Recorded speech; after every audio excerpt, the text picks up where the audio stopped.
As a yogi, as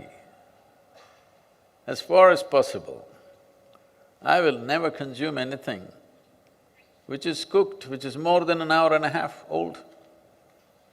Now, if you eat food which in some way has deteriorated, it may not be rotten,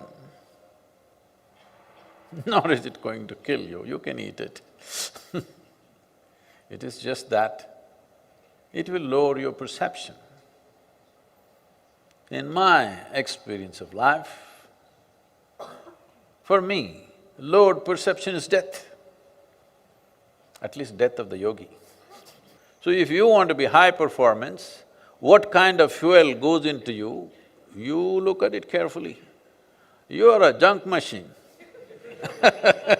Eat whatever, drink whatever, what does it matter anyway? Live whichever way you want. The greatest ignorance is knowing that you're not ignorant, that's the whole problem. All the internet scientists, I please request you, eat some fresh food.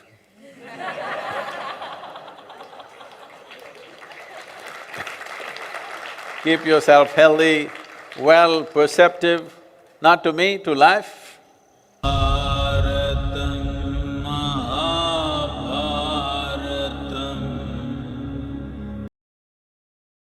Sadhguru, you may not be aware of this, but in the last few days after the eclipse, there have been a lot of people on social media referring to your observation that food becomes unfit for consumption during eclipse.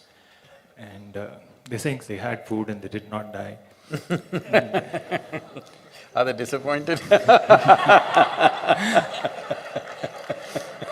So they're even calling you superstitious and unscientific. So just wanted to hear your thoughts on that. Let's understand what is superstition.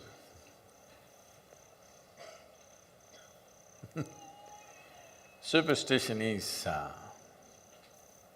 without any perception or knowledge about a certain subject, you make conclusions. That's superstition. Now,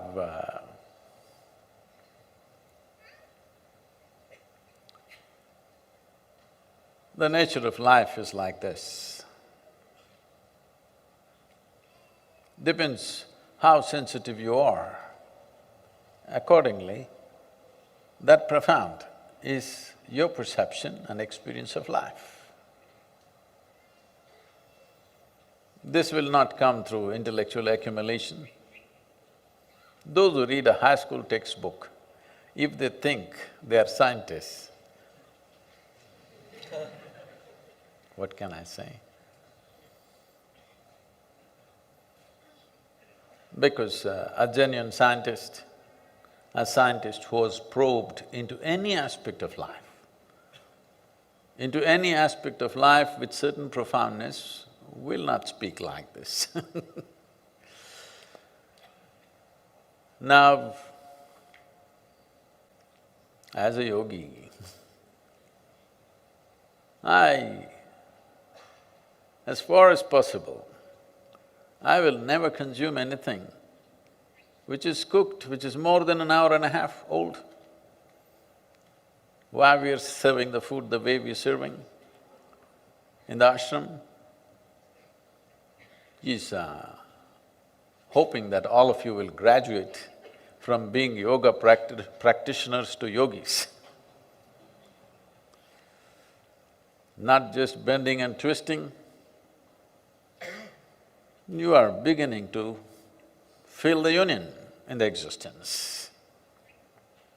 If this has to happen, body has to be sensitive and it has to have a minimum level of inertia.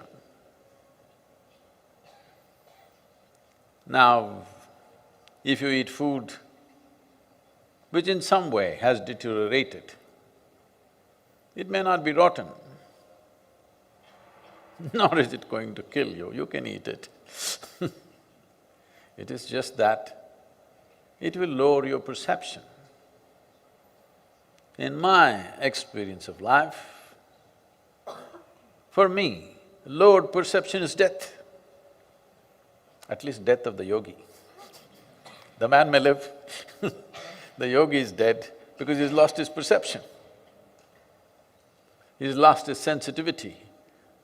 So, the death of sensitivity, if it doesn't matter to you, there's really no problem. You can eat what you want, you can eat garbage and still survive.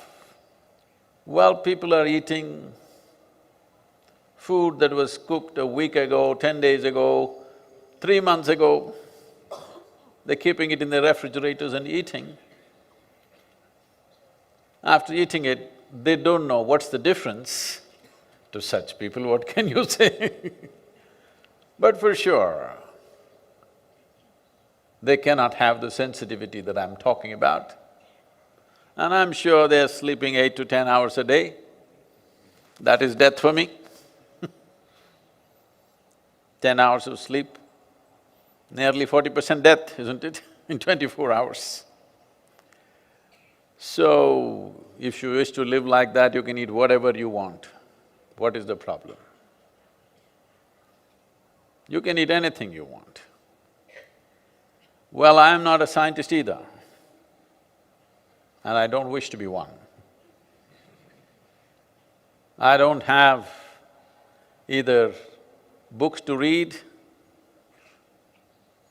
nor am I researching anything, nor am I looking through a microscope, nor do I have a lab in my backyard.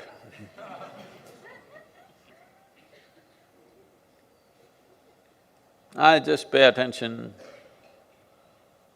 to this human mechanism, which is me. I kept it well, takes a lot of work. Takes a lot of work to keep this well. Doesn't just come. So I keep it in a certain way, and at anything that happens in nature, I observe what's happening with me, and I'm speaking that. I'm also observing the life around me for confirmation. Every insect, worm, bird, animal, tree is saying the same thing.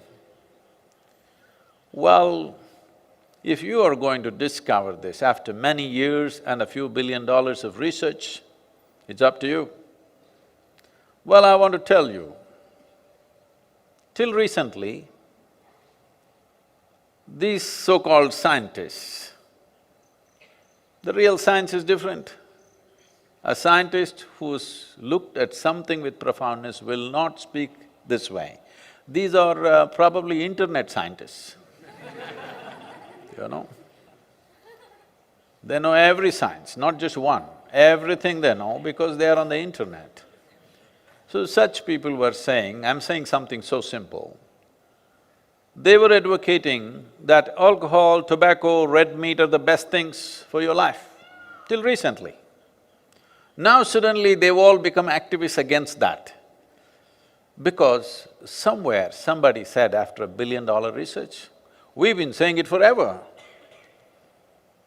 What is a recent discovery for you has been an eternal wisdom for us. I'll tell you, I was in conversation with a doctor in United States of Indian origin. He was telling me that he is the first one in Western medicine to identify that the heart not only pumps blood, but it also sucks the blood back. The ventricles pump it out, the atrium sucks it back. He is the first one who wrote the papers. He sent me his videos, his TED talk, his scientific papers. I looked through it and I couldn't believe it, that till recently, till a few years ago, nobody in the medical science knew that heart sucks back the venous blood. Well, in the yogic system, the focus is on the atrium, which sucks back the blood. The Ayurveda speaks about it, Charaka Samhita speaks about it. In yoga, the focus is always not on pumping the blood out, but about sucking the blood back, because we are interested that our blood is as pure as possible, because certain level of impurity in the blood means we lose perception.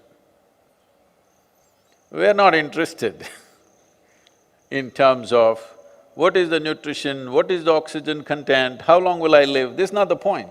How do I live, what is the quality of my life is my concern.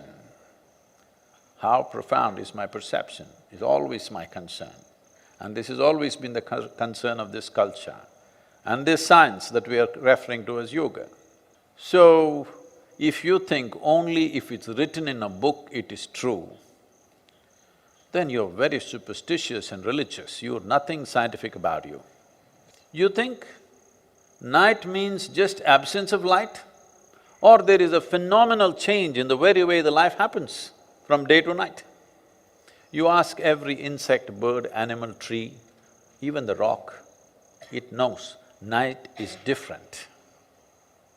If you sit here with little openness, you will know it's not just about light. If you close your eyes, even in the daytime there's no light, in the night also there's no light. But is there no difference? Every meditator knows what's the difference, isn't it?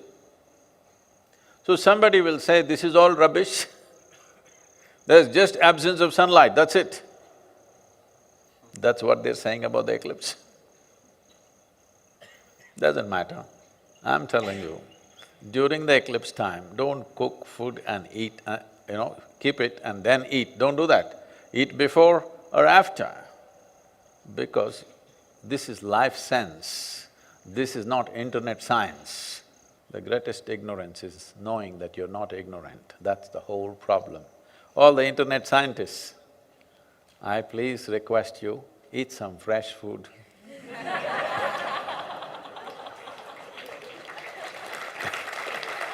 Keep yourself healthy, well, perceptive, not to me, to life. Eat during the eclipse if you wish. You won't die. Inertia will build up. If you don't mind the inertia, anyway you're drinking alcohol, smoking cigarettes, doing things, maybe it won't make any difference for you. Possibly it doesn't. If you take a high-end car today and go and pump gasoline in any of the Indian gas stations, which is 87 octane, your car will stop within a few kilometers. You need to buy special gas and put it into it. Why? Because it's high performance. So if you want to be high performance, what kind of fuel goes into you, you look at it carefully. You are a junk machine. Eat whatever, drink whatever, what does it matter anyway? Live whichever way you want. There's really no problem, okay? So, if you are disappointed that you did not die by eating during the eclipse,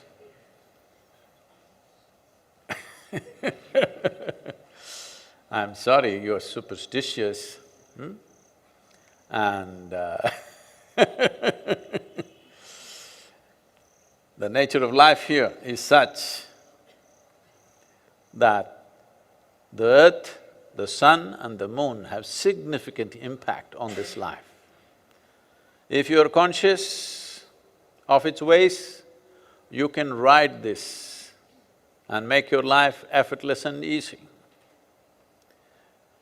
If you're not conscious, these same cycles could crush you and everything you will struggle with. And you will suffer enormous prejudice within you, because prejudice and resentment will make you suffer more than physical disease or pain or injury. Please don't stay there. Try some fresh fruits and vegetables. It could help. Whatever next eclipse comes, one eclipse you eat old food, another eclipse you eat fresh food, experiment and see.